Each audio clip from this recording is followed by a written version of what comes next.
சீமானோட கட்சியில் அடிக்கடி மாதத்துக்கு ஒரு தடவை யாராவது ஒரு தற்கொலை பண்ணிக்கிறாங்க. இது எதனாலன்னு யாருமே கேட்குறதில்ல. அங்கே தமிழ் தேசியம் பேசுகிறவங்க, தமிழ் பேசுகிறவங்க ஒருத்தர் அந்த தற்கொலைக்காக காரணம் என்ன, எந்த இடத்துலையுமே ஒரு தற்கொலையோ ஒரு இதுவோ நடந்துச்சுன்னா அவங்க கேட்குறதே இல்லை. அவங்க கட்சிக்குள்ளே தான் ஒரு தொண்டர், ஒரு உழைப்பாளி அந்த இதுக்காக அவ்வளோ உழைச்சிருக்கிறாங்க. அவங்க இறந்துருக்காங்கன்னு ஒரு கவலைப்படுறதும் இல்லை.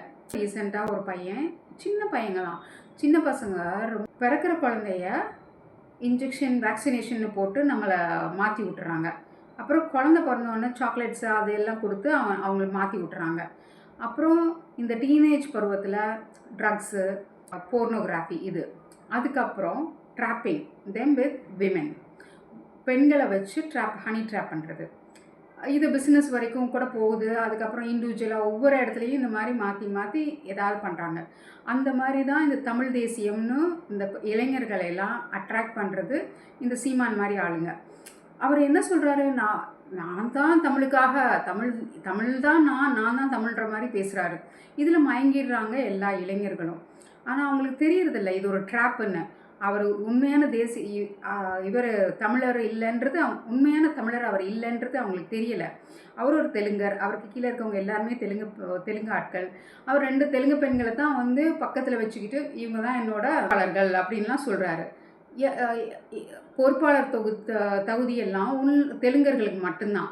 இப்படிப்பட்ட ஆளை எப்படி மயங்கி பின்னாடி போகிறாங்க? அவங்க பணத்தை செலவு பண்ணுறாங்க, அவங்களோட சொத்து எல்லாத்தையும் கொடுக்குறாங்க. இவ்வளோ எல்லாத்தையும் கொடுத்து இப்போ குடும்பத்துக்கும் இதுக்காக, ஏன்னா தமிழ் தேசியம் வளர்ந்துடணும், இனிமேலாவது ஒரு நல்ல ஆட்சி வரட்டும் அப்படின்ற ஒரு நல்ல ஒரு எண்ணத்தோடு தான் வர்றாங்க. முழு உழைப்பை கொடுக்குறாங்க. ஏன்னா தமிழர்கள் அப்படி தான், முழு உழைப்பையும் போட்டு நம்ம எப்படியாவது நம்ம இந்த கட்சியை ஜெயிக்க வைக்கணும்னு நினைக்கிறாங்க.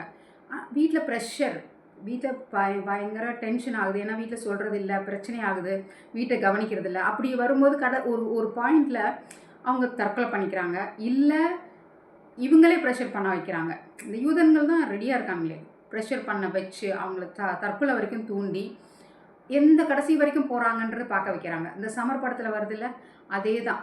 சமர் படத்தில் எப்படி அவங்கள சாவானா மாட்டானா, அவன் தற்கொலை பண்ணிப்பானா மாட்டானா, இதுதான் அவங்களோட மோட்டிவாக இருக்குது. மக்களே, தயவு செய்து இந்த மாதிரி சீமான் மாதிரி ஒரு தெலுங்கு ஆட்கள் எல்லாம் தமிழர்னு சொல்லி ஏமாறாதீங்க.